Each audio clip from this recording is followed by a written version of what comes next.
Go. Welcome to Mixed Signals, broadcasting from somewhere just beyond the edge of good judgment on the planet Florbus. I'm Lynx. And I'm Nox. We're two alien cats trying to make sense of human news, strange ideas, and whatever else drifts through the cosmic static. Every episode, we tune into the signals bouncing around your world, current events, weird stories, and the occasional thought that probably should have stayed in deep space. So adjust your antenna, clear the interference, and settle in.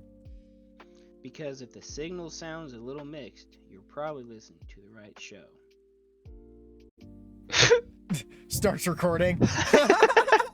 Okay. Gotta get Hello, that on ladies tape. and gentlemen. Hello, Yes, folks. Oh, just discussing things that are probably not best discussed on the YouTubes. I don't know if they would demonetize Not to things or YouTube's not. friendly. Yeah, not YouTube's friendly.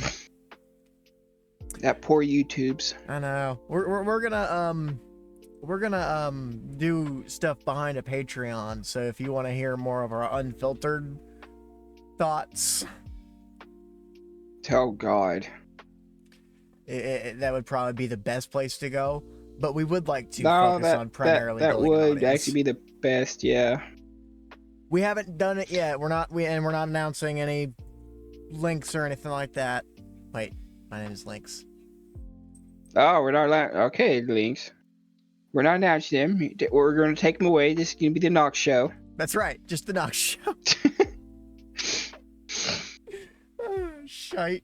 Sorry, everybody. There's a lot of pollen going on. I'm pretty sure a lot of people understand. Oh yeah. So if I sound drainy or anything, I do highly apologize.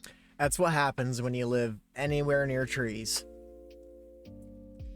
Yeah, where I'm from, everybody's like, "Oh my God, the bees! Gotta save the bees for the pollen. Come here. I'll give you pollen by the gallons." Well, one of the things that, specifically your area, there are several apiaries there. Yeah. There's a couple around here. Oh. Well then. Oh yeah. There's the flappy paws. That was kind of funny, wasn't it? It was. We've got a couple of apiaries in our area as well. But the honey isn't nearly as good. Well, I haven't actually got any local honey from around here. Most people sell it, either they're getting it from a couple, not a states, but a couple towns over, so it's not really local. Well, that one gentleman that we used to get used to do it from that town, which is name I will not mention. The one that was nearby the town that we worked in. You know, it's like a 5-minute drive. He is no longer in the same place. So sad. But last I talked to him, he was in a better situation. He's in a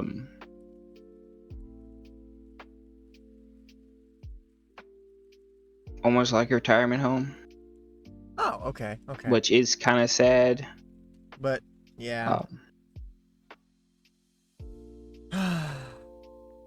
You know what I'm talking about. Yeah. It's that place on Yeah. So it's good. It has the elevator. So it's not necessarily a retirement home. He has other people to talk to and stuff, which is very good for him. Which you can say that without giving away where it is. Yeah. That's not a bad thing. If he's in an assisted living facility, that means he's mostly able to operate independently. Because there's he has his own dorm and stuff like that. He's not sharing it with anybody. He has some next door neighbors. He has people he talks to every morning. He has coffee with now, which is good because, as you know, the job we used to have, we were the only people he saw. So yeah, it was horrible for those folks. I honestly, that's the worst thing that you can do if you're gonna put somebody, a family member, in a place like that. You need to visit them. That's the sad part. So the worst one that could possibly from his family took over the place and put him in there. Go figure. The one that thinks everything his dad's problem. He now gets the property.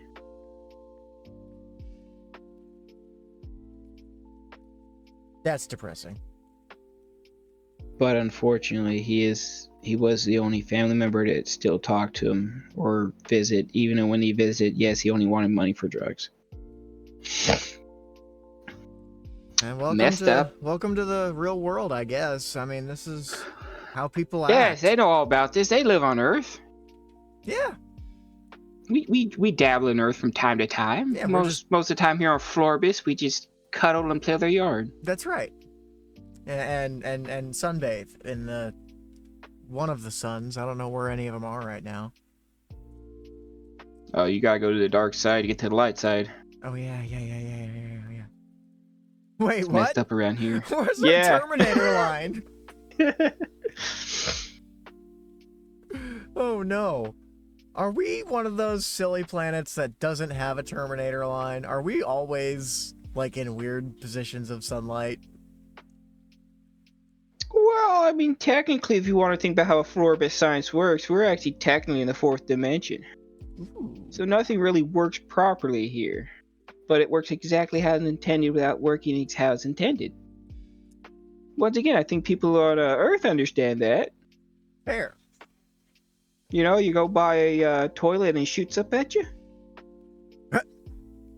Like, it's supposed to go down. I don't want it jumping into my kitchen. Quick, chase the dirt! That's right. That's why we have dogs. I love dogs. Don't worry, here on Florbus, we only have dogs the size of chihuahuas, and cats here on Florbus, like us, we're about the size of rhinos. That's right. Rhinos. So, what's a rhino? We own dogs. Because they are small and cute. We are rhinos. I mean, I don't know. That's funny. It sounded right. I was gonna say about the size of a dog, but I was like, no, I'll make it bigger and scarier. Rawr. Rawr. Meow. Ooh. So this is mixed signals. This is where we just kind of bullshit. Yeah, it's because there's been a lot of technical difficulties. So we're at minimum just trying to get something out there. Something out there in space? In space. Perhaps. Wafting through all four dimensions. Florbus! Florbus. I wonder, hey, do you think Voyager 2 will ever hit Florbus? Will it hit Florbus? Like make impact with it? Oh, no, I'm sorry. I meant the system. Signal. Yeah, do you think it would ever get here? Oh, yeah, probably. Given enough time. I think it's headed the right direction. Yeah. Yeah. Not based on anything other than, like, literally guessing. Yeah. We're not scientists here on Florbus. Hang on, let me get my lab coat.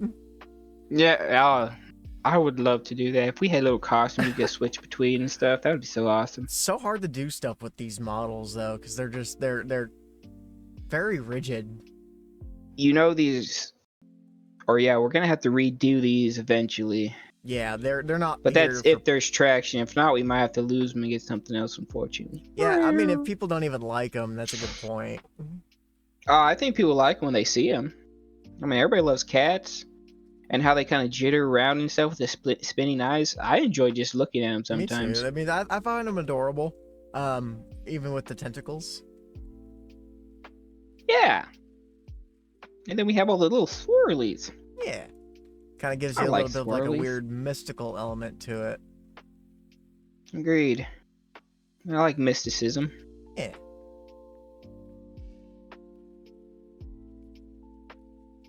Speaking of... Okay, dead air. Yeah, well, lots of dead air. Oh. Oh. Or should I go meow? Oh, it's 2 hours long. I don't think we're gonna watch that one. Holy cow. Let me see what we got on the YouTube home screen.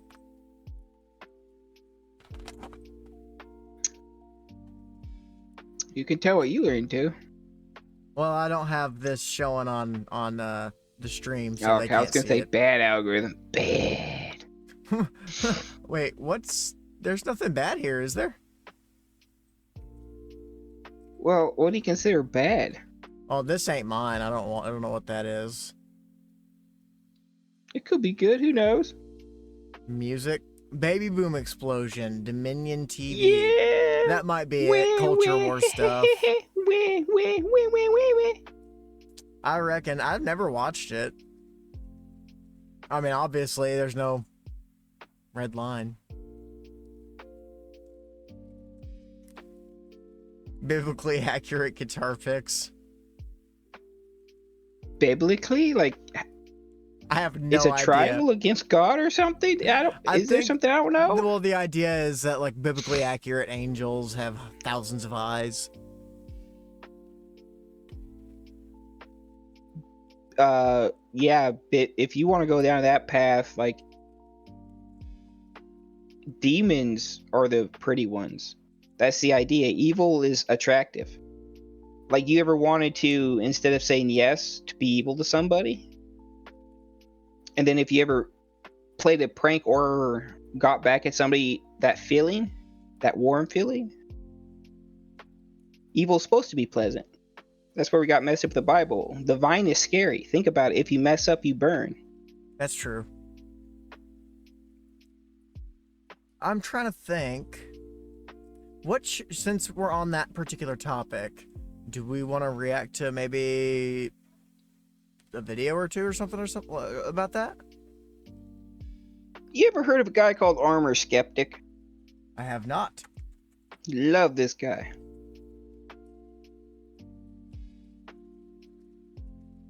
Okay. I'm assuming. What's a good one? They're all good. Okay. We'll watch one that's 10 months old.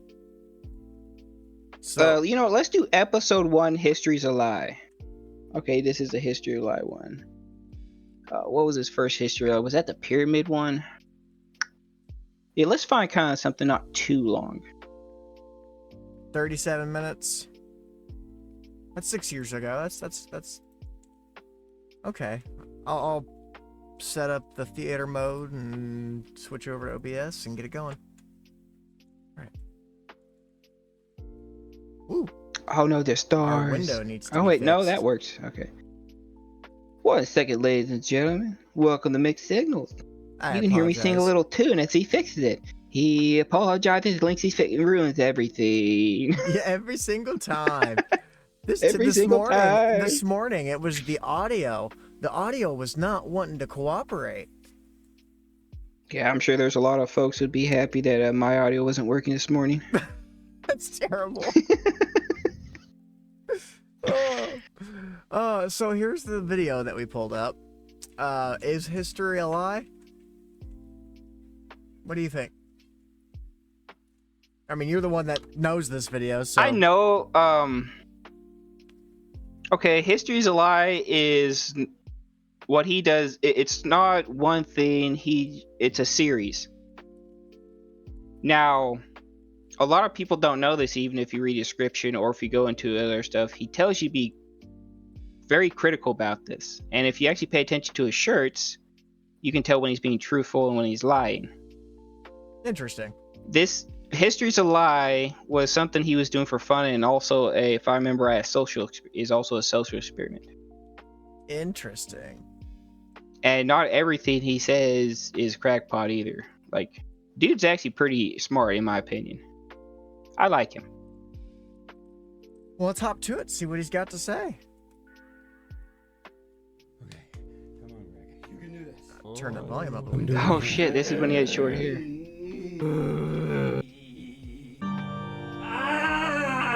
This is going to be very different from anything I've ever made. Quick, somebody talk me out of this. Now I know that I promised I was going to make my own conspiracy. Yeah, this is theory earlier video. stuff. Yeah. The video No, this is said good. it was No. 6 years old, so I'm hoping he doesn't mind All that right, we were he started as a VTuber too, actually. Did he really? Yeah, if you go back farther. Interesting. But this really got out of hand on me. I started off with just writing a script for a single video, laying out my new favorite conspiracy theory. Before I knew it, I'd gone full Charlie, laying out my own personal grand unified theory for all conspiracy theories that ever existed. Oh my god. Welcome to the Armored Conspiracy Files. Does that sound dumb? I'm keeping it. Please debate with each other in the comments section. I'm just trying to have some fun and thought you guys would have some fun too. The conspiracy theory that sort of got me started into the whole genre way back in the day was the Giza Plateau. The Giza Plateau. That one he does is actually very interesting. He actually brings up some, and he was pulling some of the stuff out of his butt at the time. And some of it was actually kind of true. Well, one of the things that I find interesting about the pyramids of Giza is the recent discoveries that they've made using LiDAR. There are like massive chambers below the pyramids. What about the Sphinx? The Sphinx that is so crazy. The Sphinx. Or what about the pyramid they're covering up with trash? I don't know anything about that. I'm not going to make any claims about that. Really? Yeah, I'm not going to, because I'm not aware of that. I've never heard anything about that. That's not too surprising, actually.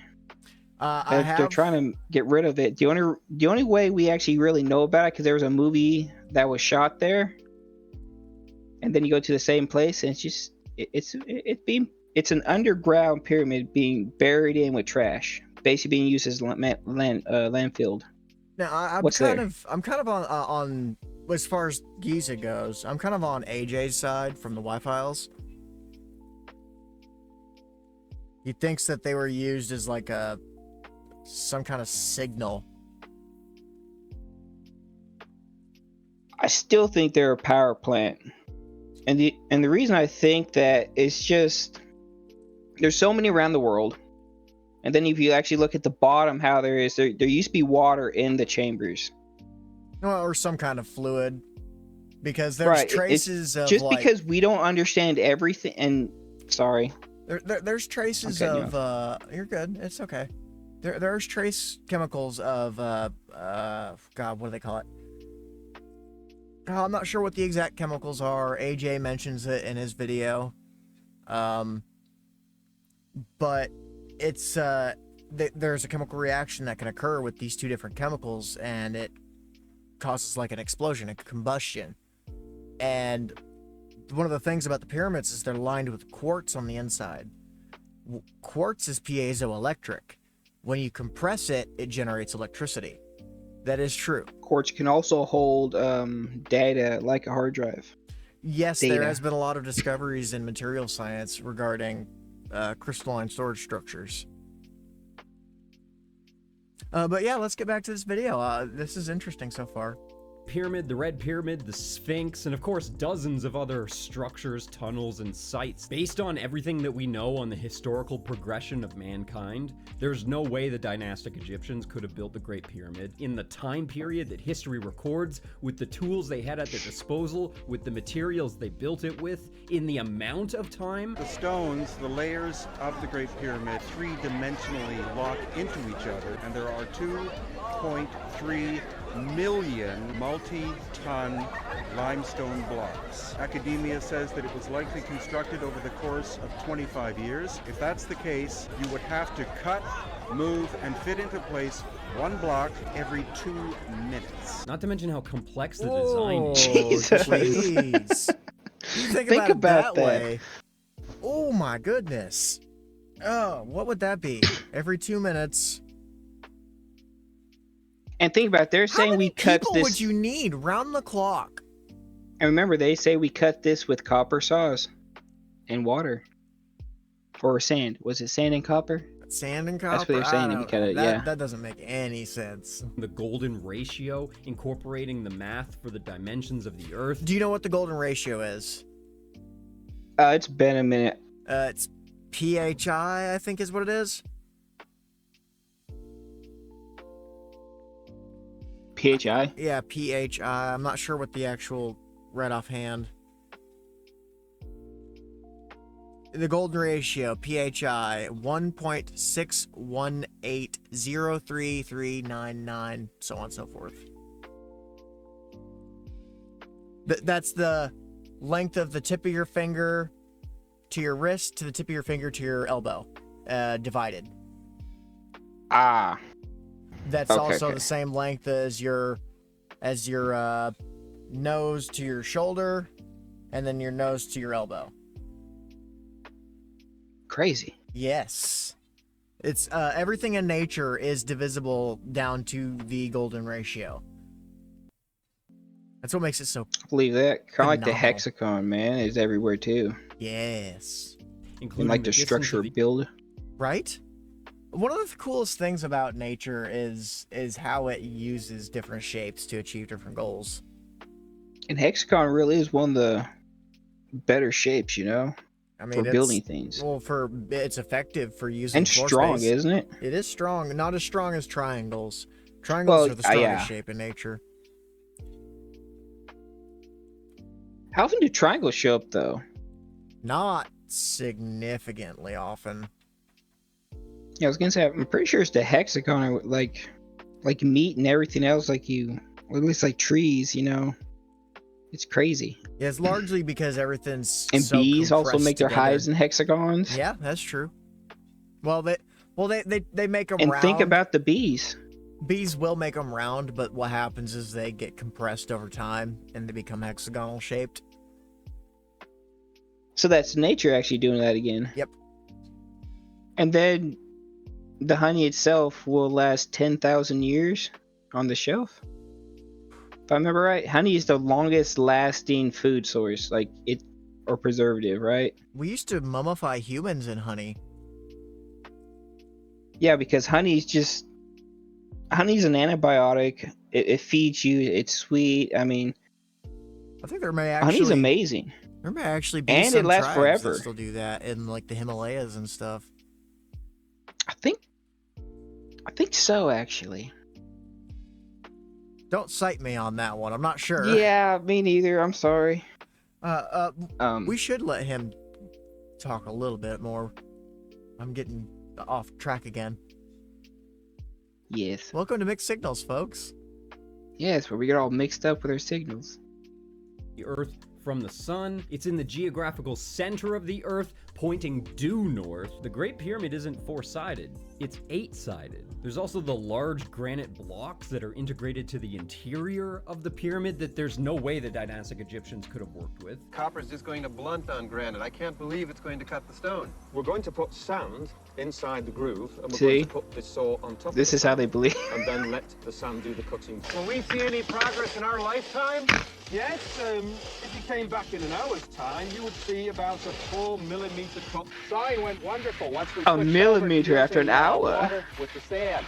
As you can see here, we achieved this in just a few days. And even if they did In just a something few like that doesn't days. explain how the block With water. With water. A precious resource. And sand. In the desert. Wait. When the pyramids were built, was it more tropical at the time? Because it was tropical We at don't one point in know. time. The theory is that the pyramids were built prior to the Younger Dryas.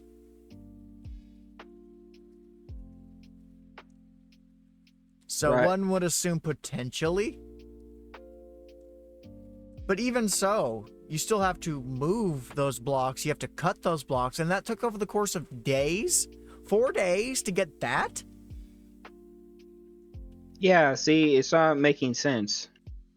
And even if you had slaves or skilled workers doing that, you know for a fact they would have a better technology to do that, or Well, that's what I was about to say. think of I a mean, better way. even It's if- the Egyptians, for crying out loud. even if it literally is just humans and there's no alien interference, there has to be some other technology involved than just copper sand. Well, in my opinion, it's lost technology. Like, if you actually think about it, especially when you think about AI, how many little things do we lose constantly? All the time. like a little bitty secret someone knew, like a grandma maybe knew, like a certain plant mixed with something else could actually cure something. We stopped listening to those when we had modern science. And now we see a renaissance of books selling that actually teach you how to heal yourself. And now we have more actual research coming out where it's like the plants, alchemy basically, heals you. You know, better than chemicals. Well, one of the things that people tend to forget is that a lot of modern medicine is just derived from plants. And the issue that modern medicine... World War II made us go into chemicals. Well, that's when everything became chemicals, pretty much. Well, that's... not quite. So, you're extracting chemical from the plant. You're diluting the chemical in that process when you turn it into a pill. Because you have to have a binding agent. Correct. So that's where you're killing the whole point of the chemical. And correct me if I'm wrong, but a vitamin pill from the process to the shelf loses about half of its actual value. So if it says 500, it's actually closer to 250. Well, and vitamins are... Because most of it's dead. Vitamins are worthless. Okay? They're worthless. Don't consume vitamins. Not unless you have like a legitimate medical need for them. Because you know what you're doing when you're making when you're consuming vitamins as an adult? You're making expensive piss. Making expensive piss. That's all. Yeah, but some people are deficient in certain. If you are deficient, you have a medical necessity for it. Absolutely, do what you got to. Like if you're iron deficient, take iron. If you're vitamin D deficient, take vitamin D. But if you're... I was going to say most people are vitamin D deficient, apparently. If you're like a normal, healthy adult, though, like you get enough sunlight, you eat properly, you get exercise, and you're non-deficient, don't take vitamins because that's a waste. You're just literally making yourself pee out vitamins. That's all you're doing. Because, yes, your body can only absorb so much. No, that is true. Yes. I do know that, yeah.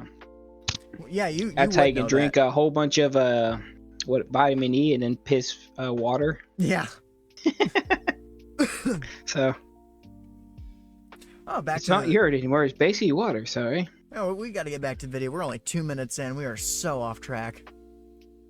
You're so flush with each other. You can't even fit a piece of paper. I mean, yeah, it looks like a concrete wall that was laid today. Or a needle between them. Go right next door to the Sphinx. Not only is the body of the Sphinx far more eroded than the head, suggesting that the head was actually recarved at a later date, but the walls I do agree with. Okay, I was about to say, what do you think of that idea? I was about to ask that. I want to go back to it. Because I believe that too. Where was it? The proportions are too off for it to continue. Man, yeah, it was somewhere back here. But about like what, 180? That frame was not up for very long. I'm sorry, I meant 280. No, it was right before this. Suggesting that... There it is. There we go. That's what I was after. Okay. This is the most like... Everybody's like, it's a lion, it's a lion. No. No, I agree. It's a jackal. Exactly. It's the most logical one. This Anubis, was for... basically. Yes, for Anubis. 100%. I agree. There's no other thing that it would be. Agreed. I mean... look how small the head is compared to the body right now. Yeah, I've always thought that somebody just said, "Oh, so knock somebody it off and chisel it in my face." Yes, either somebody took over or one of the pharaohs did it. Oh yeah, it was one of the pharaohs that did that. The head was actually recarved at a so later sad. date, but the walls around the Sphinx display advanced water erosion. Egyptologists, which would point it to being built before the Younger Dryas. Yes, when there was still water and stuff. Well, the flood too. That's remnants of the flood that you're seeing there with all that erosion. believe that the Sphinx is between 3,000 and 5,000 years Aye, old. Africa. However, some geologists have suggested that the water erosion would require hundreds of years of sustained rainfall. And the last time Egypt had a climate that would explain something like that was between 10 and 20,000 years ago, meaning that the Great Sphinx is Between 10 and 20,000 years ago? The Younger Dryas was 13,000 years ago? Yeah. Just lines You up. don't know. You're not a scientist. We're not scientists. We're Hey, idiots. you don't need to be a scientist to know when the damn Younger Dryas period was. No, what I'm trying to say that's their arguments. We're not scientists. We're not archaeologists. Yeah, well then they take people who actually are those kinds of people, scientists, archaeologists, And pay people them with- off. And yep. Well, no. Worse. People that go and say, "Hey, this is wrong. Your data is incorrect," and explain why, get blacklisted from these Yes. archaeological sites, and then they're not allowed to come do research anymore. Like the government of Egypt will straight up ban you from their country. Yes, sir. years old. And it was when I heard about all this that I became forever addicted to unraveling the mysteries of ancient human history and trying to piece together a new timeline that actually explains everything that we see with our own eyes.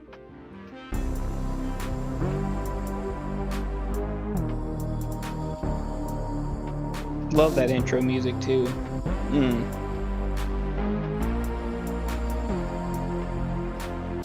The first time I heard about the water erosion around the Sphinx, I was only about 12 or 13 years old, but I remember it vividly. The people who presented the theory were mocked and ridiculed, and the fallout from the debate forced a spotlight onto an uncomfortable and major flaw in the archaeological community: their refusal to accept evidence that doesn't fit the accepted historical paradigm. But a lot has happened since the 90s, and our paradigm has shifted quite a bit, mainly because of the discovery of Göbekli Tepe, a Yes, Göbekli Tepe.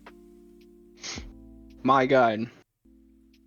The shit they're doing, they're planting the trees on top of them.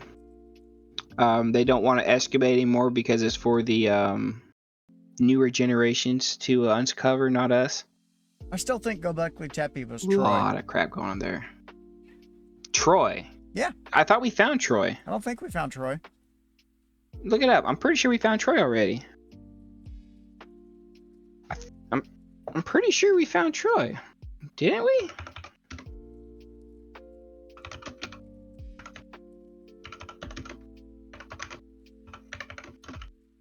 Okay, Kanek. Or I don't know how to pronounce that. It's in Turkish. Yeah, it was found. Okay. Yeah, that's what I thought.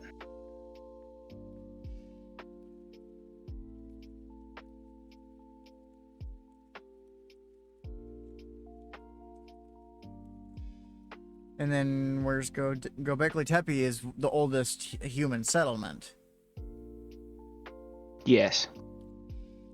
Back when they were saying we were foraging and we were nomads, this literally just said nope. We had civilization.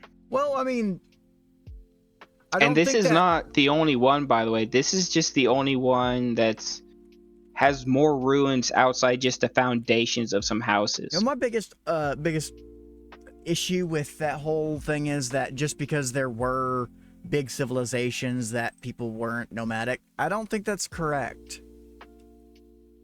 I think that you would have trade hubs, but I think more people would be nomadic than not. And I think that's maybe more along the lines of what Göbekli. It kind of depends. I mean, think about the Z's and everything else. Like, is that what you want to do? Travel? Yeah, don't be isolated in one spot where you could catch a plague.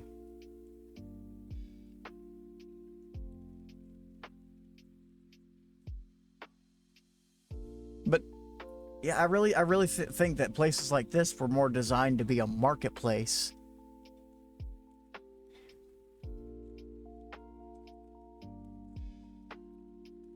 Have you seen the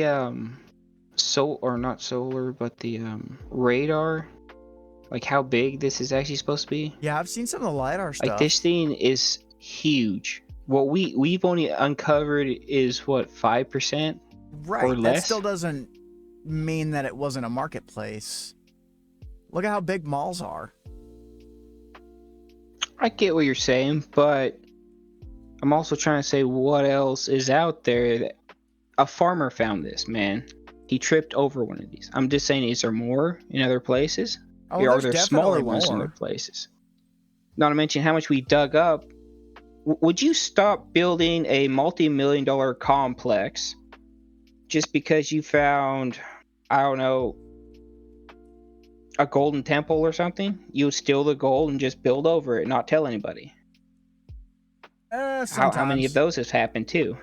Especially You're right, not back all the in time, but back we in have- the 40s we and have- the 50s and shit like that, probably a lot. Kind of, isn't there a city built over a city?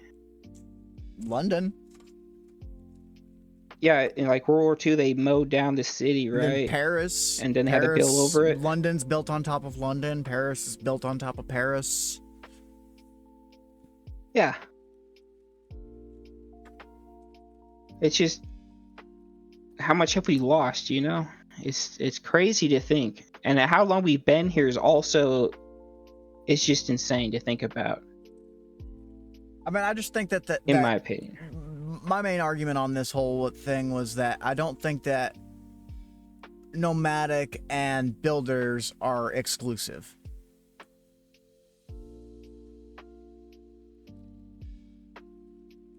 I think both can coexist. True. That- I mean, I could look at it that way. Civilization that predates the oldest known civilization, Sumeria, by around 7,000 years. Most people recognize Graham Hancock. He's basically the face. Yep, I like Graham Hancock. He's one of the people who I respect a lot in this field. Agreed. Of lost ancient history. I'm not really a huge fan, but I can't deny what he's done for the field. However, he and a few others in the field seem stuck, quite ironically, on an old, unflexible paradigm themselves. Also, John Anthony West, concerned with unpacking this lost civilization and solving the riddle of the Sphinx. And then there's Brian Forster. He's the one that woke me up Even to the those fact carvings that look too many new. megalithic sites Yeah. have amazing stonework that we can't explain, but on top of that amazing stonework, there's terrible stonework that the world's shittiest mason wouldn't put his name on today. There's more That's to it funny. than that, that's an oversimplification, but there's a lot of evidence to suggest that a lot of these sites, like the ones in Peru, were actually built a long time ago, then abandoned for some time, and Yeah, then Peru, reoccupied yeah. later by Peru is interesting to me. Puzzle piece, huge money gets puzzle pieces stuck inside each other in different sizes and everything. It's crazy. The Mesopotamian pyramids, like the Aztec pyramids, more is what I'm thinking of, like in Mexico and shit that you can go to. If you stand on top of those and you clap, it sounds like a bird cawing. And somehow we knew how to do that. It's pretty cool. It the is. Maya and the Inca. And the Maya and the Inca even have stories themselves about how their cities were built by the gods. For example, this wall has extremely complicated cuts in the stone. Each stone is wedged so Call me tightly weirdo, together I do that you believe in can't fit a giants. piece of I mean, there's a lot of historical record. There's references in the Bible of the Nephilim. What else is there? There's the Native American stories of the giants. I mean, there's quite a bit that does say giants. We find huge swords. We can't explain why we would have them that big in battlefields. There's Devil's Tower in Wyoming. Looks like a tree that was cut down. I love that one. I mean, there's a lot of interesting things that point to perhaps giants. But the way that these look, they look like they were like molded into place. Yeah. paper between. But behind the surface, the stones appear to have been melted Was into it each tree other. sap? There's a certain kind of, or maybe all trees do it, but they leak it out to actually melt rocks over time. Interesting. Well, the thing I think about this, there's a guy that took a TV apart. It was an old cathode ray TV, old tube TV, and it has this lens in it. And he uses this lens to magnify the sunlight, and he melts rocks with it. What? He melts rocks with it. He calls it his solar death ray.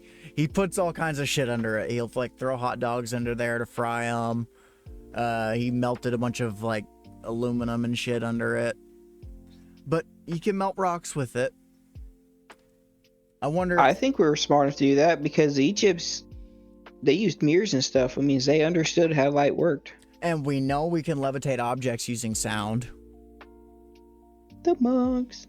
So what if we what if that's what this is? You melted the top of the rock, you lifted the thing, you placed it. And you simply just go woo. Then you're literally not going to be able to fit a piece of paper between it because it's going to fuse together. Perfectly. Play-Doh. These design features make the wall almost earthquake-proof. Not that I ever took it too seriously, but I always followed research on the idea of Atlantis, the concept of this ancient advanced civilization that was wiped away by a flood, and we keep finding these hints. Later, I'd find out about the Younger Dryas period, a time about 12,000 years ago when the North Pole suddenly melted and then...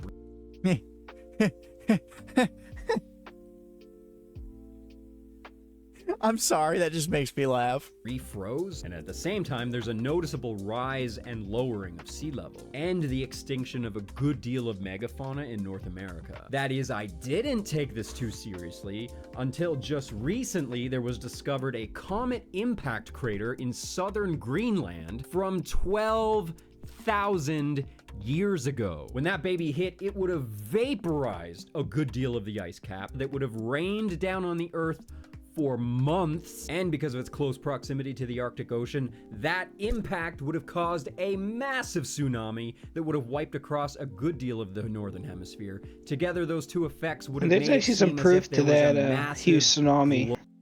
Well, yes, there is. The Eye of Africa. Well, is where people think Atlantis may have been. Not only that, but there's like well, I don't think it was. Maybe. I don't buy. If you Africa. look up like how it. Oh, okay. The reason I don't buy Africa is because to me that feels propagandistic.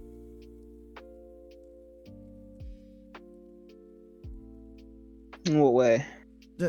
All the things that you've been hearing in the last like 10 years of, oh, humans only came out of Africa. I don't think that's true. Well, at one time it was the Pangea. Or one point in time it was the Pangea. Maybe at Pangea, but like... So everything was connected. This wouldn't have been during Pangea. This would have been well after Pangea.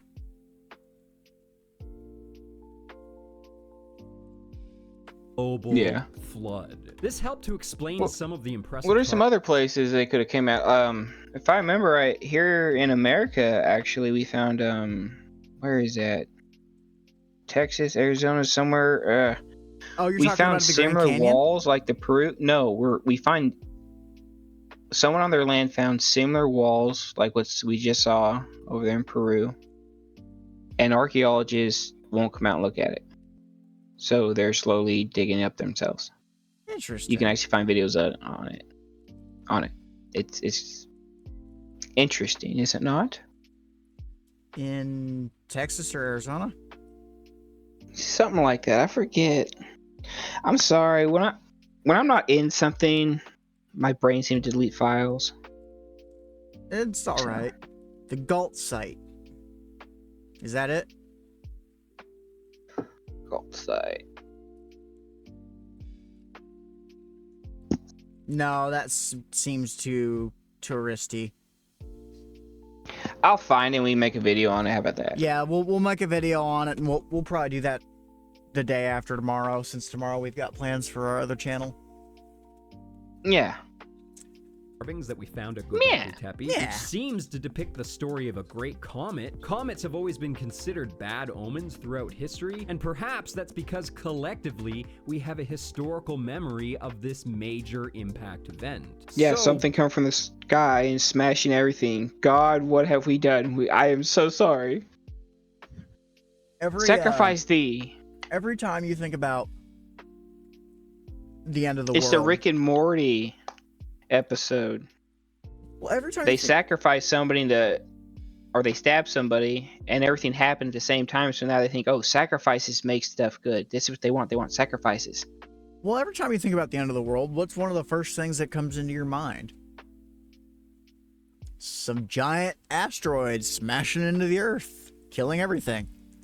That's the first thing that comes into my mind. The second thing You're is not lying, nukes. because aren't we? Was every year we fly by a asteroid field that could kill us? Yeah. Oh, yeah. So I It's mean, if you twice think a year. about, we live in a dark forest. We do. We're just waiting to get hit. And we're blazing through space a million miles an hour. And then you find out what our galaxy is still being actually built, Yeah. which is crazy. Like But still being formed because it was the dwarf galaxy before. I still think that black holes are our delete button. Just a way Trash, to, yeah. Yeah, just a They're way to Pac-Man. recycle data. They're just Pac-Man, that's all. You're just Pac-Man. Just let him Just try to eat stuff. That's Oh, right. We gotta get back to the video. I keep getting distracted. if this is true and we've unlocked Atlantis, and we've managed to prove that they were more advanced than later civilizations, does that mean that they were completely wiped away by the flood, or did some of their knowledge survive? And why do the Freemasons and countless other occult groups venerate the pyramid? Do they know what it means? So that got me thinking, if the Inca and the Maya could end up occupying cities that they themselves didn't build, but history would record it as if they did, do you think the same thing could happen to us? But I didn't just find patterns with the building layouts, I found entire themes that survived from Egypt. Happens all way the to time. Someone Victorian steals a era. I know that trademark sounds or a building idea, a blueprint. Can't help wonder. Companies see stuff, government sees stuff. Happens all the time, man. People take credit for stuff all the time. We might make I this. did this. Mm. We might make this video a little bit longer today, if you're all right with that. What are you talking about, Willis? Well, I wonder if Aiden Madsen has anything to say about this. You ever seen any of the Lore Lodge videos? Lore Lodge. No, So let me that does not sound familiar. just pull up the Lore Lodge.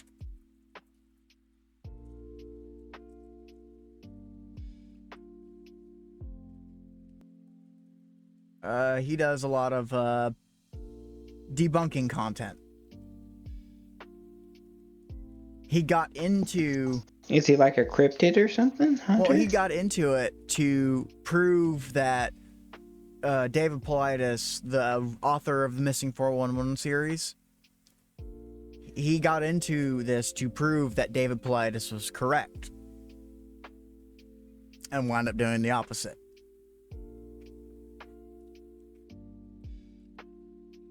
Completely unintentionally. Interesting. Yeah, so if you're Sorry. interested, that's something that we could look at watching.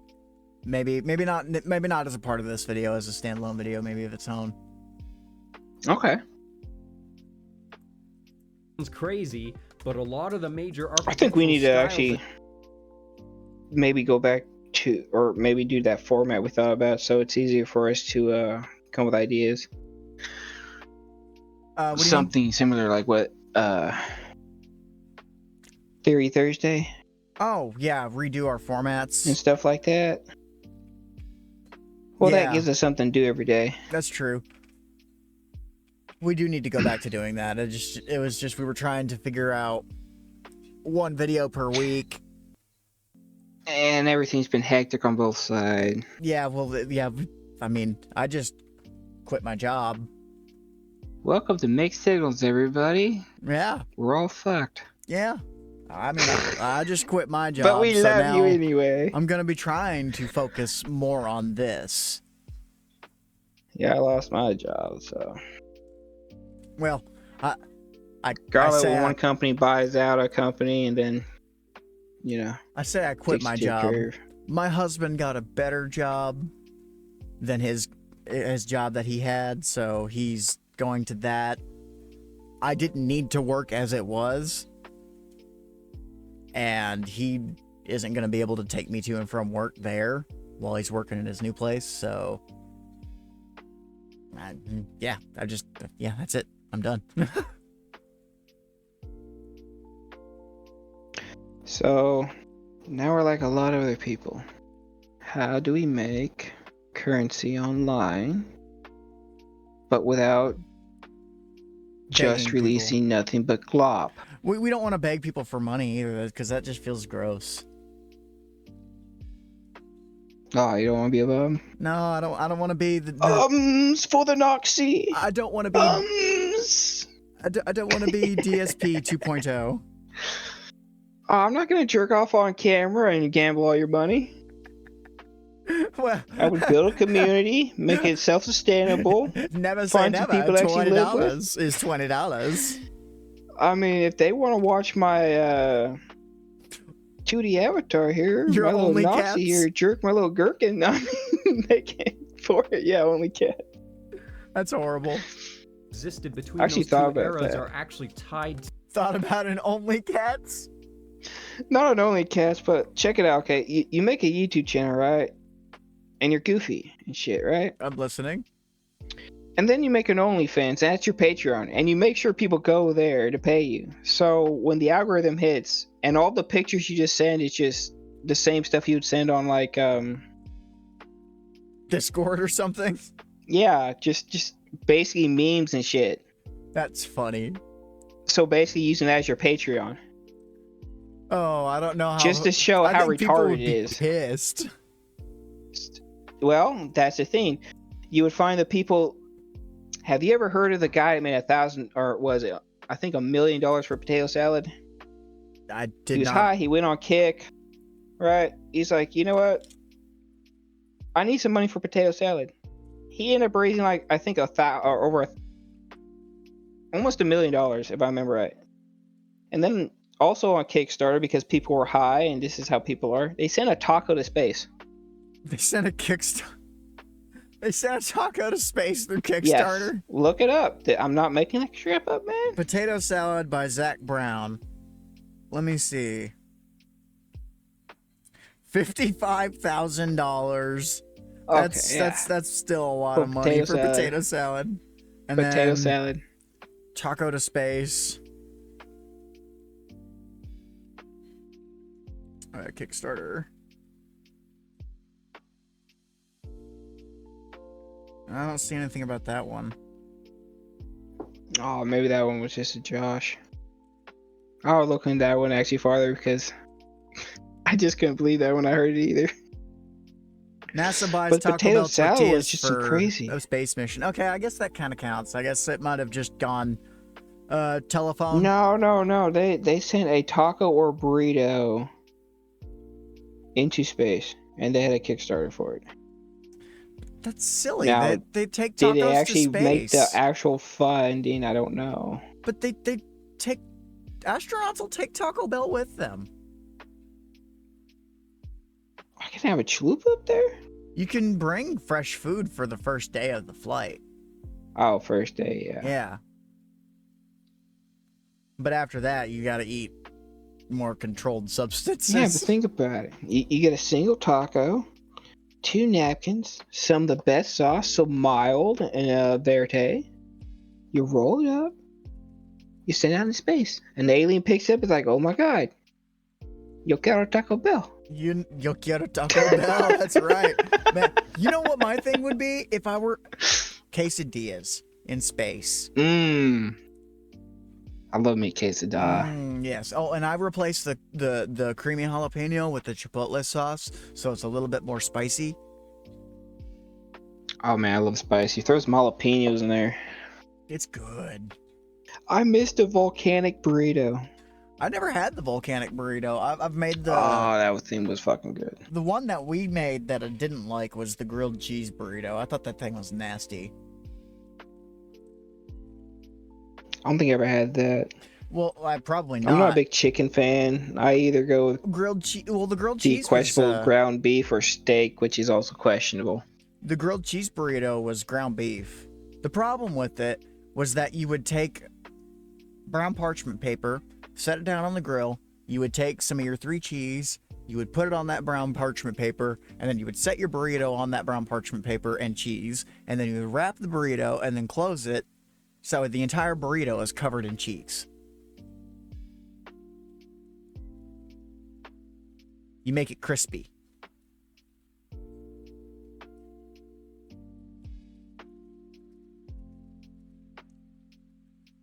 I was not a fan. I like crispy. I didn't like it because it was so greasy.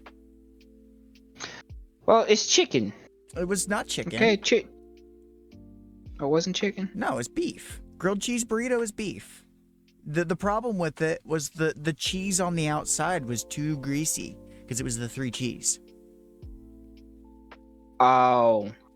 So you couldn't eat it without it dripping Yeah. everywhere. Okay, I remember those. My bad. Yeah, those things were nasty. Anything with too much grease is nasty, especially if it's old grease. Oh yeah. Like maybe the first one too greasy is not too bad because it's a neutral grease. But after you cook a couple, it just gets worse and worse. Yeah. So that means this whole thing ties into the Notre Dame spire. Notre Dame was built with all the same principles as the Giza Plateau and served the same function. And now with the spire gone, it no longer does function. Whoa, what am I saying? You're talking crazy, Greg. And if I'm right, which I probably am, this'll destroy everything you know about human history and who we were before the Victorian era. This is one of the temple structures in Royal Palace Park, Cambodia. What you're seeing and what you're hearing, as far as I know, is not real.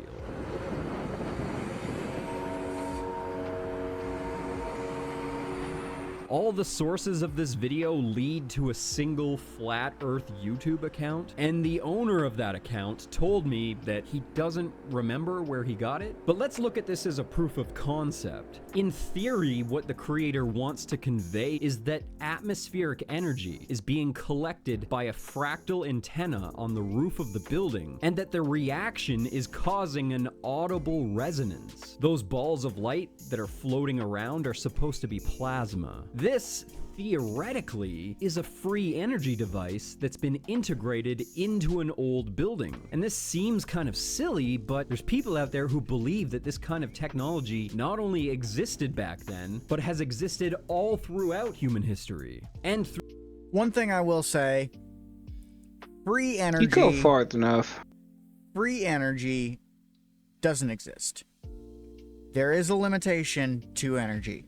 There is no such thing as free energy. There is a... No, but there's ways of collecting natural energy. There is, yes. Energy, yeah. Because there's energy that is just about... Energy's in everything. Yes. Even the dirt. majority... I just don't believe that you can harness limitless energy without any consequences. No, and you couldn't be selfish with it. You couldn't just like stab something that just gets ground power in one area to support like 90 houses. Right. In just one little area without having to spread out and also feed the ground. Otherwise, there would be a consequence. You would start killing the earth. Damn, this video. I was trying to stop it, and it kept playing. This technology into their buildings all across the world until all knowledge of this history was erased 200 years ago. The Illuminati has apparently accomplished this by capitalizing on massive natural disasters. Okay, I don't believe this one in particular, because this He said ties apparently. into the Tartaria theory. Oh yeah, Tartar. Yeah, I don't Yeah. believe Tartaria is a real thing. I think it was a faction or something, but it's not what people think it is. It's not. It wasn't some So the Lore Lodge actually magical people. does mention this in one of his videos, specifically debunking Tartaria, because there is a group of people that were known as the Tartars. They were tribal. Yeah. Ta-da! But he backs his stuff up with a lot of evidence too, and we'll see that tomorrow. Disasters like floods, Yes. earthquakes, volcanic eruptions, and mudslides, and then just cleaned up the mess and made up a story about a plague or a war to explain all the bodies, and fake fires to explain all the missing buildings. Yeah, a lot of those They pictures then of collect doctrines. and reuse the old masonry to build the next civilization. Masonry? Lying around? Free for the taking? Just any old Mason could just take this for free. Just all this. He is not subtle at all. No. Free masonry lying around. You know what I'm saying? History tells Lord us that have this is a mercy. photo of a destroyed city after a civil war battle. But what if this is an old abandoned city that was destroyed by an earthquake and fire, or a solar flare, or some other natural disaster? What if they just found the city like this and then rebuilt it and called it their own? What else seems to stick out about these older buildings in these historic towns is that they seem to be slightly buried into the earth, and a little bit more than what you'd expect from just natural sediment over time. As if mud had just flowed into the city and filled in the lower levels of all these buildings. And that brings me to the name of this conspiracy theory. Ladies and gentlemen, I introduce you to... My coworkers thought I'd get fired. What a great. Wow. Ladies and gentlemen, I introduce you to Ed. For If that was his placement, that's clever as the shit. most productive person. But if that was YouTube, that was clever as shit. That was some good placement. Oh my goodness. Oh, I'm sorry. Normally I have Okay. premium. I don't have it at this moment. My paycheck You're just okay. hit, so I'm gonna go ahead and get it here in a little bit. But we're gonna try to get through hopefully the rest of this video without any more ads. Okay. The Mud Flood. Ever since high school, I've been obsessed with history. Why history? I don't know. I've just always absorbed it like a sponge. Straight out of high school, I ended up taking a summer job as a tour bus operator, and that was perfect because Kingston, my hometown, is actually a historic city with French settlers dating back to about 1673, and that helped me really carve my teeth on my knowledge from around that era to about 1850. That was around the time that all the interesting stuff happened in Kingston. Nothing's really happened since then. Oh, a waiter here was the first Canadian Idol. What? So, yeah. And now I know Kingston like the back of my hand. The tourism industry reigns supreme here, and as my role as a tour operator, I ended up getting to access parts of the city that most people don't even know exist. It turns out that I am actually uniquely qualified to discuss the mud flood conspiracy theory because most of the structures they discuss date between the 16 and 1800s. And they share features with several structures here in Kingston. There's a lot of different concepts that the mud flood theory tries to incorporate. Some of the stuff I've just completely stayed away from because it just seems like nonsense. But I'm gonna go through as many of the more interesting and more plausible theories as I can in this video. But this series is inevitably going to grow because there are several subjects that I want to make an entire video just focusing on. Yes, they all realize that most buildings have basement windows, but even then, decorative features such as arches are buried under the earth, and nobody would design a building like that. The conspiracy... Well, one of the things that I will mention about that is people have talked about this in like places like New York City, one of the things that before we had cars, horses roam the streets. The streets were full of horse shit. And nobody would clean it up. And it would just build up over time. And how civilized everything's supposed to like horse shit. Eventually it gets to a certain point, you just build over it. That's true.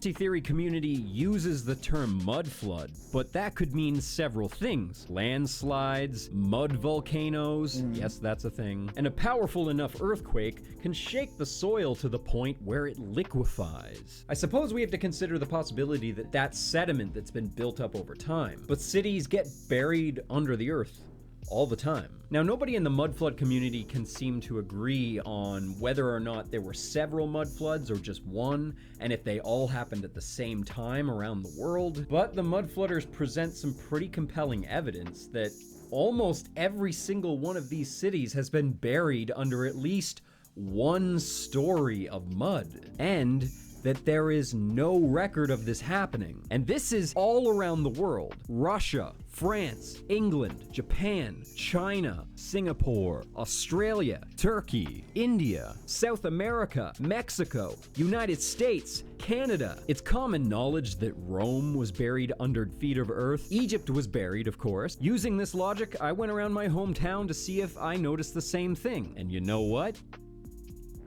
I did. In fact, almost every single feature these mudflood cities have resemble Kingston, Ontario. Most original structures that stand today date between 1830 and 1850. There's a big mess though, because before the Kingston Heritage Committee was created, they would just level buildings indiscriminately. Ew. Just destroying buildings? Ew. That's what people do, man. Fuck history, right? I hate that more than anything.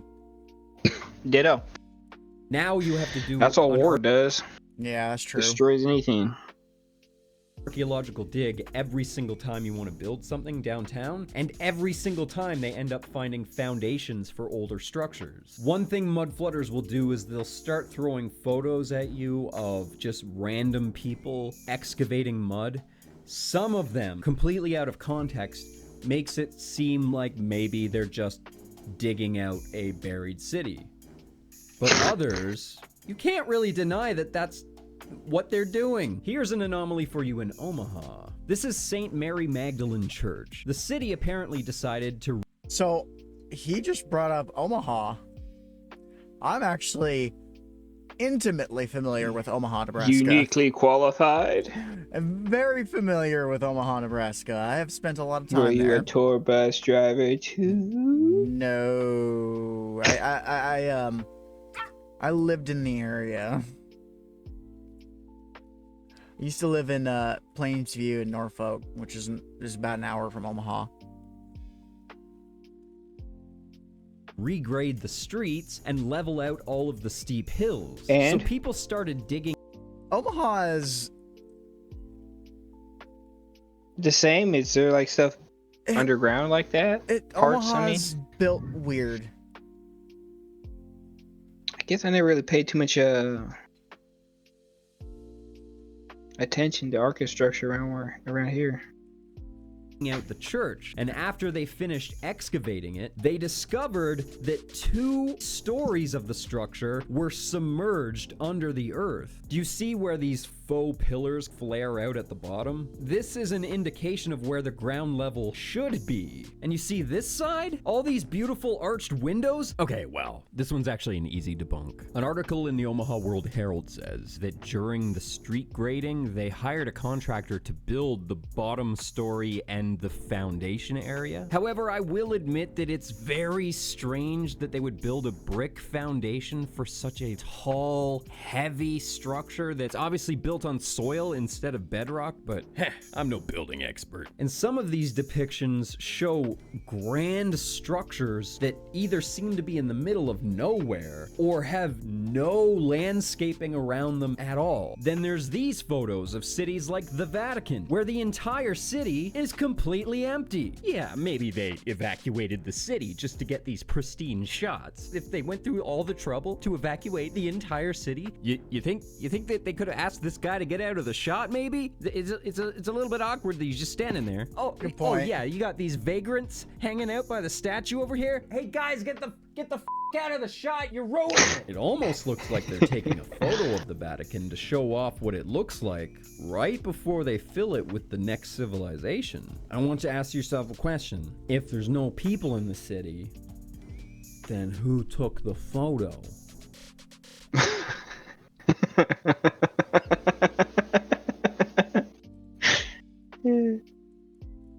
Wow.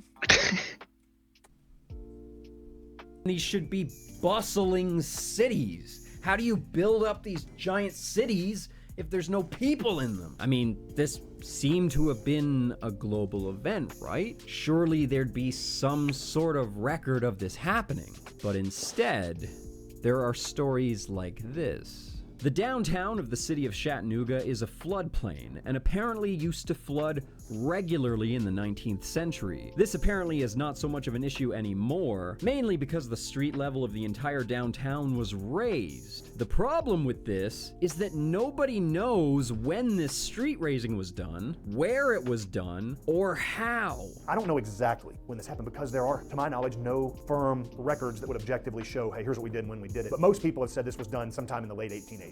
But the mud flooders are not so sure about the 1880s theory. A handful of photos have survived from the region that predate that time. The fact that this is matched by another window on the other side and there's a door in the middle just tells you that this most likely was an entryway to a business. This guy goes on to show that a retaining wall was built on the outside of the structure, theoretically so that they could add the fill on the other side. However, I also found an old photo of Chattanooga that shows retaining walls used to stop water from entering the building. So I don't really know what to make of this. You can see some of the tops of arched windowways that you wouldn't put in at the street level now. Someone has said, well, could those have been coal bins? But you wouldn't have had 6 of them in the same building. Chattanooga's not the only one in the world. Hell, Chattanooga's... Well, that's a good point. You wouldn't have 6 coal bins in one building, nor would you have multiple entry points for, like, logs or anything like that if you were burning wood.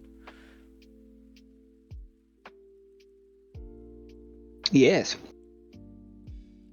But then there's other people Unless that you would just really argue- like your coal. There's other people that would argue that architecture was different then because people cared more about appearances and it was cheaper to build pretty things. Yeah, because it took less resources. Well, no, it didn't take less resources. It's just that you were able to afford building a to window make pretty things. Yeah. instead of building a wall. That's less resources. Well, yeah. is not the only one in the United States. It's basically the exact same story in Leavenworth. Now this is downtown Leavenworth, but below my feet, there's an underground... Is this Trisha Takanawa's inspiration? It's Trisha Takanawa. Oh my goodness. mystery down here that not a lot of people know about or can tell us why it was created. It is a city, perhaps long ago used for commerce. Sounds just like Trisha Takanawa. You said it, now I'm laughing my ass off. Damn it. Oh Lord. Oh no. Those doors Why'd and you have narrow to do paths that? lead you to the storefronts. We know that it was pretty secretive, whatever it was that was down here, because not too many people know anything about it. The underground world stretches several city blocks and possibly beyond. Some speculate this was created in the 1800s. Even Kingston's City Hall is quite questionable. The whole basement is lined with archways that were buried under the soil until fairly recently. You can see examples of these large arches in the west wing, which is the back of the structure, but also all the way along the front of the structure. Almost all of these today have been converted into windows and doors, but the point is that they weren't designed to be covered. Yet in photos from the 1860s, you can clearly see that the building is buried all the way up to the main floor. Market vendors are actually using the main floor as storefronts. You can't even touch those windows today, they're too high up. I never understood why they designed the building like this, because if there was any kind of flooding, it would just pour right into the dry moat. And in the winter, that's exactly what would happen. The dry moat would fill with ice and water, and there was nowhere for it to drain. And now that I've seen pictures of buildings getting excavated, I wonder if the basement of City Hall wasn't designed to be completely above the ground, like it was up on stilts, on display. The subject of aqueducts always comes up with the mud flood community. Greco-Romano style aqueducts seem to be a common feature. For example, there's a Romanesque aqueduct in Mexico. You want aqueducts? Kingston has one of those too.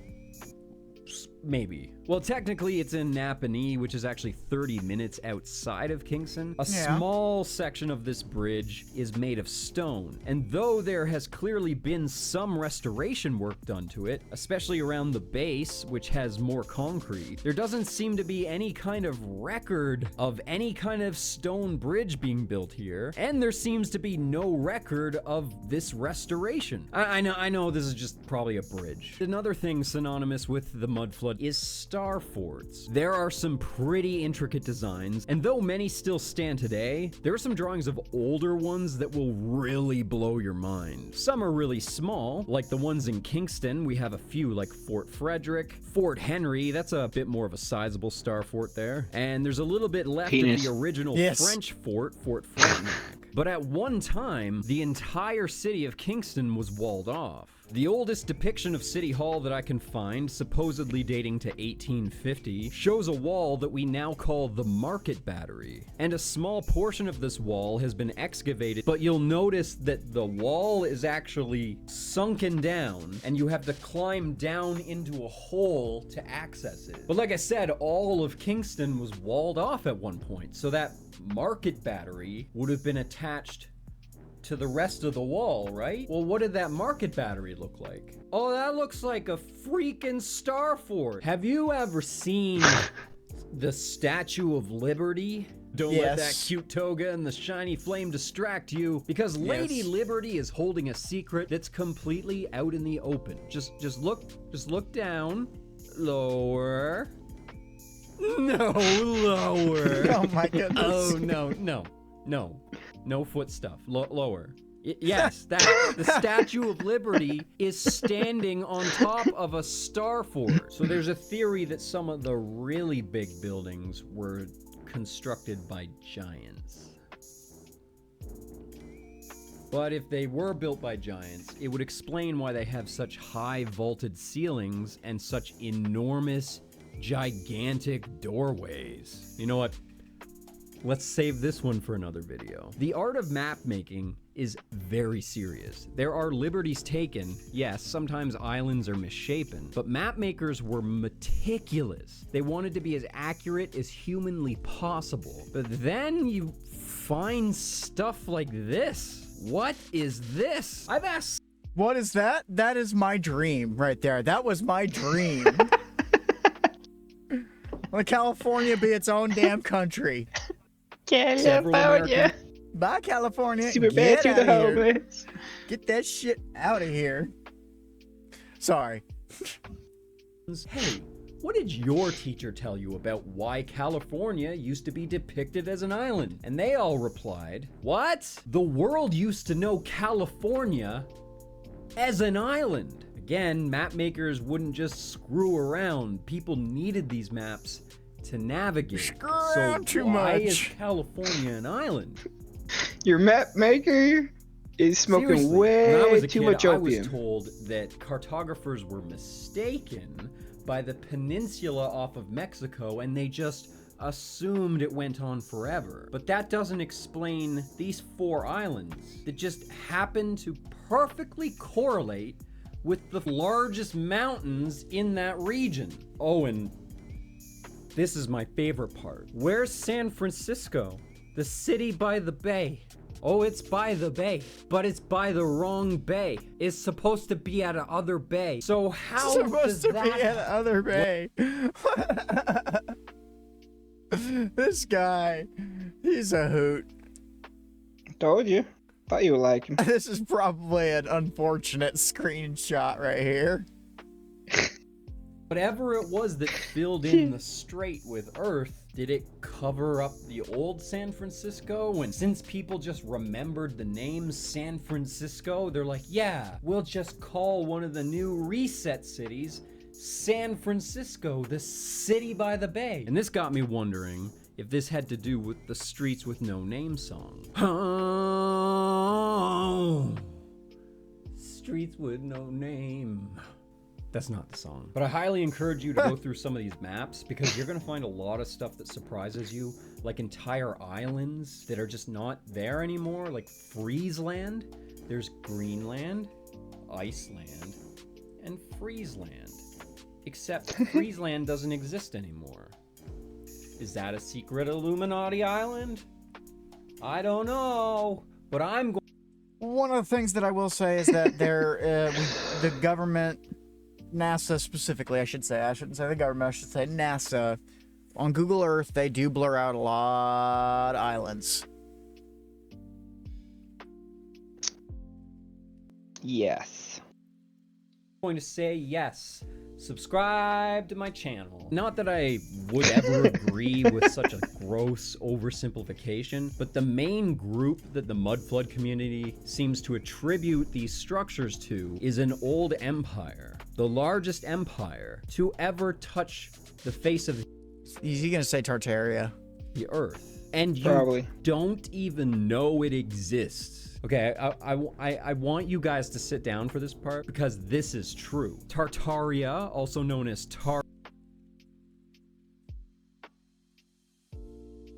What did I say? Tartar or He has a whole video on Tartary it. is depicted throughout history on several maps, often colored in yellow, and it changes shape and size throughout time as it grew and shrank. Tartary at one time almost took up the entirety of Asia and even parts of Europe, the Middle East, and Northern Africa. I didn't even know Tartaria existed until just a couple months ago. A few people have told me that they knew about it, but that they were taught that Tartary is just the word you use to describe wild, uncharted lands. Barbary, Tartary. So Tartaria was supposedly mostly occupied by nomadic tribes, kind of like. Bob told us that they were What going to test the hell? alien that night. That was another good placement. The Mongolians. He must be putting them there. Yeah. Oh, He had to have been. Tartaria is Genghis Khan's empire, isn't it? So the most baffling thing about Tartaria is how long it seemed to last. Well into the 17 and maybe into the 1800s.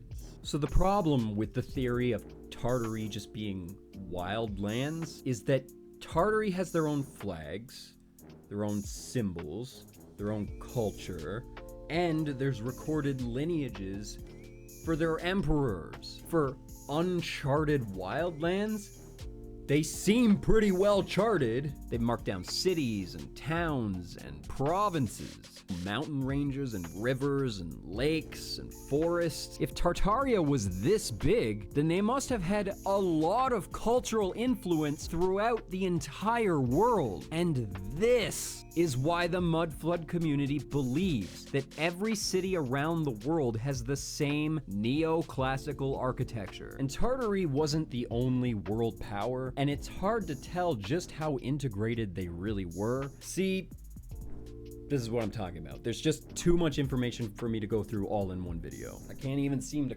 form a coherent line of thought here. I've always enjoyed these alternate reality conspiracy theories. It sort of reminds me. Yeah.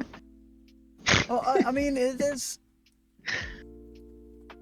I'm going to keep an open mind, but I'm also not going to give you my conclusion until after we watch the Lore Lodge video on this. That's fair. Of the electric universe model, which isn't really a conspiracy theory. These are the kinds of puzzles I give myself. And usually when I jump into a new conspiracy theory, it doesn't take that long for my brain to just start naturally rejecting what it's hearing because logic and reason take over. But sometimes when I start to try to debunk something, I can't grasp on anything, and I just keep falling deeper and deeper into the rabbit hole. Sometimes that's because the information you're getting is fake, like the UFO phenomenon. And unfortunately, for those that love the mud flood theory, there is a good deal of evidence that this is all manufactured as well. But even not knowing what the sources are for some of these things, some of the photos, even not knowing what the context is, it still leaves you with questions. It still leaves you wondering, what the f are these cursed images? The whole concept of ancient aliens actually comes from a string of common stories from cultures all around the world of these people that came and taught them culture and law and technology. And oddly, several of these cultures actually depict these gods very similarly as bearded men that carried little purses and had like a little doodad in their hand. I don't know what that means. I'm betting whatever the purse and the doodad are the same thing as the orb and the scepter. I think that these gods were actually just survivors of Atlantis, and they brought Atlantean technology and the knowledge that Atlantis had accumulated. But I'm having so much trouble trying to fit it all in right now. Like, I don't know if they were trying to rebuild Atlantis. For example, were the pyramids in Mexico already there before the Atlanteans showed back up? Or when they showed up, did they build a brand new style of architecture? Yeah, I'm just having trouble trying to make this whole conspiracy theory work. If the Tartarians, if they're the ones that built all the neoclassic, neo-Gothic style architecture, then who built the original Greek and Roman stuff? Around the time that I started looking into the mud flood, the movie Aquaman came out. And that's when I started to wonder why Atlantis is always depicted as having Greco-Roman architecture. I mean, yeah, it's dumb to assume that all the artists that have ever depicted Atlantis know that they're depicting Atlantis as Greco-Roman. So this is where we integrate the conspiracy theory that we have the historical timeline completely wrong. One book has like a whole series of equations that you can use to figure out what the astronomical layout was at the time that the structure was Never built. heard of that book. I have not either. That's that's a good one to look into. Well, I'm gonna go ahead. About to say the same thing, and I'm gonna add the link in the description when we upload this video. Yeah.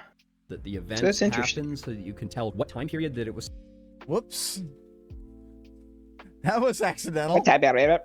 Supposed to really happen in. Sir Isaac Newton was actually one of the proponents of this theory, and he believed events like those that happened in the Greco-Roman times happened in more the medieval era. Some people, they like to add around 1,000 years. I only really have like 2 heroes in science, and that's Nikola Tesla and Sir Isaac Newton.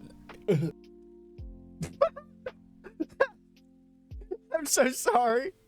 That's a bad frame. I was just about to say that I agree with them. There's a few different theories about how the history timeline got screwed up, and there's so many different places that they could have added time. If you stretch time out, I guess it would be sort of like a stick of gum. It would break in a bunch of different places, but there wouldn't be one chunk that had the most stretch. That was a bad metaphor. But some time periods in their entirety are questionable. Like the Dark Ages, there's so little written history for the Dark Ages that it's possible that it just never happened. And I mean, all of England's history around the time that Rome supposedly left is really questionable. That's why their history is replaced with the story of freaking King Arthur and the Round Table. That's fiction. That's not real. But that's their history. There's a lot of competing theories to how this time was changed, but the most commonly used argument was that Pope Sylvester II and Emperor Ottoman III, glad I remembered that, they teamed up and basically added years to history so that they could say that they were the rulers at the turn of the millennium into the year 1000. One of the theories is that the entire Roman Empire is an ad. I believe this. Whoa. Oh my goodness. What's that? I just 2 ads. I could definitely see that. Guys. Is a lie, and that it's a giant cover-up to explain missing Tartaria history, missing history for other empires and nations and kingdoms that are gone now. But that's a hard pill to swallow because there is so much written history and archaeological evidence that Rome existed. So sorry that I can't really buy into that one, guys. Sorry, what I yep, can he's believe, Canadian. though, is that Rome had this technology. So if Greece is in the Middle Ages, then how does it really fit in? Where's that architecture come from? According to the stories of Plato, some guy told Socrates that his grandfather went to Egypt a long time ago, and a priest told him about an ancient Egyptian empire, and that's how we know about Atlantis. The Egyptians supposedly came from an ancient island chain known as Hyperborea. These were the people that supposedly built the pyramids all across the world. This story's kind of a riddle. In fact, the entire oral tradition of verbally telling stories of history is kind of a game, and we've totally lost the context of how to translate it. The story also includes subtle subliminal hints that I believe stuff gets lost in translation. Well, stuff gets lost in translation, and then there's also Just how much and war stuff. happens, and then literally the victor writes the story. Correct, which means if they did not like something in history, they would burn the books or get rid of it. It's true. Kind of like Alexander's library. The Library of Alexandria, you mean?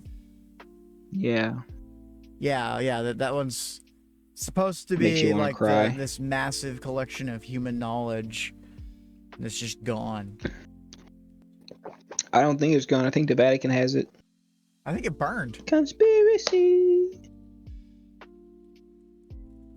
Critical I think they thinking took it then skill. burnt the library. Potentially. Because the Vatican has a library there, Well, yeah, the Vatican their does have a own. lot of, like, and you do documents. not have a list. You have to request a book, and they can actually say, no, that book is not here. They can Which means that's also deposit just straight liability up, for every book you could possibly ask. they can even tell you, yeah, we've got it. No, you can't see it.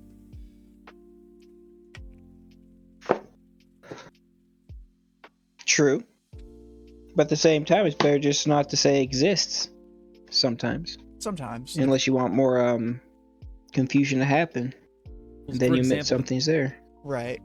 The fact that Plato added 3 degrees of separation and then a great deal of time to the story, you'd think that that would make the story less believable. But subconsciously, it actually makes it more believable. Believe it or not, hearing that the story came from a wise old man makes it seem more credible, because wise old men are credible, even though they haven't even demonstrated that this wise old man even exists. Historians believe that Plato concocted this story as a way to inspire the Greeks, because it's about coming together and rising up against adversity, and about how arrogance is crippling and will end up sinking you in the end. But it's hard to tell because the entire art form of oral history telling is just dead. So the story of Atlantis apparently continued on with a story of another empire that followed up afterwards and then was struck down by lightning. I wonder if that's supposed to be Babylon? And Babylon, or at least the Tower of Babel, is Why we have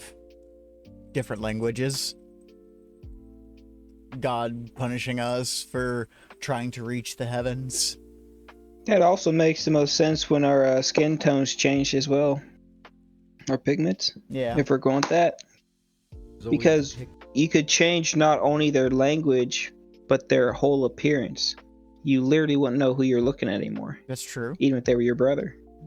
as being Greco-Roman. Maybe the Greeks were actually just using old Babylonian technology. Anyways, I know this was a weird video. I didn't really like debunk anything. I like to be as skeptical of this stuff as possible, but really I need to set this up for you, otherwise the whole rest of the series won't make any sense. Part 2 is going to be really good though. That's probably going to be my favorite video in the series. I'm going to be going into Nikola Tesla, his Tesla Tower technology, what he was trying to do with that. And not that I want to say I'm smarter than Tesla or anything, but I figured out what he was doing wrong. The technology that Tesla was using to draw atmospheric energy out of the sky, which is a real thing. I'm going to be going into all the science of that. I'm going to demonstrate how Tesla's design was kind of backwards. He had this idea of providing free energy to the entire planet, but the main thing that we need to see is if Tesla's concept of free energy could work within the domed buildings. Yeah, you could fit a Tesla tower inside of one of these domed buildings, but is that like something that they actually did? Was this free energy a real thing? If there's one thing that I might accidentally convince you of in this series, it'll be the free energy thing. because even I'm like almost convinced, like this close to being convinced that our ancestors had free energy, and we can't see it. Well, I can, because I'm a genius. I'm gonna wake you idiots up too. Everyone will see what I see. I'm really looking forward to seeing how you guys react to this series. I hope you have fun with each other, debating in the comment section. Remember, guys, this is just for fun. And next time, I'm gonna teach you guys how to build a free energy device better than Tesla. Well, that was definitely an interesting video. Yeah. I'm gonna reserve judgment until we do our part 2, which is gonna be reacting to the Lore Lodge video about Tartaria. And this is old. He's came a long way. That's fair. And I think his video even 6 years ago was actually fairly decent quality. I want to reserve judgment on his argument until we watch the Lore Lodge video, so we can get two sides of the perspective here, because we're giving him laying out the foundation of the concept to Tartaria and free energy, right? Yeah. So I would like to, with episode 2 of this little thing that we're doing here, I would like to have the balanced argument on the opposite side, and then we could maybe make a little bit more of an informed decision that way. But I think I'm okay with this. That has been a very, very good episode today as of thus far. Yes.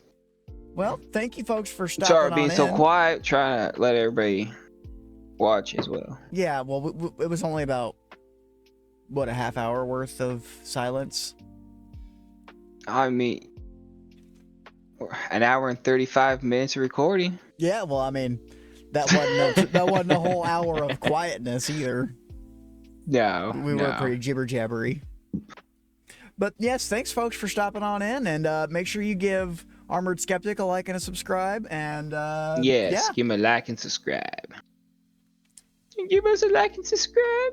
Sweet. And that's the show for today. Thanks for tuning in to Mixed Signals, broadcasting across space, time, and questionable Wi-Fi from the planet Florbus. If you enjoyed the chaos, the theories, and the occasional intelligent thought, make sure you follow the show and share it with someone whose signal is just as scrambled as yours. And don't forget, I'm Nox. I'm Lynx. And we are transmitting even more mixed signals on YouTube, where we continue our mission of confusing the galaxy one video at a time. Until next time, keep your antenna up, your frequency open, and remember, if the signal seems mixed, you're probably receiving the right broadcast. See you next transmission.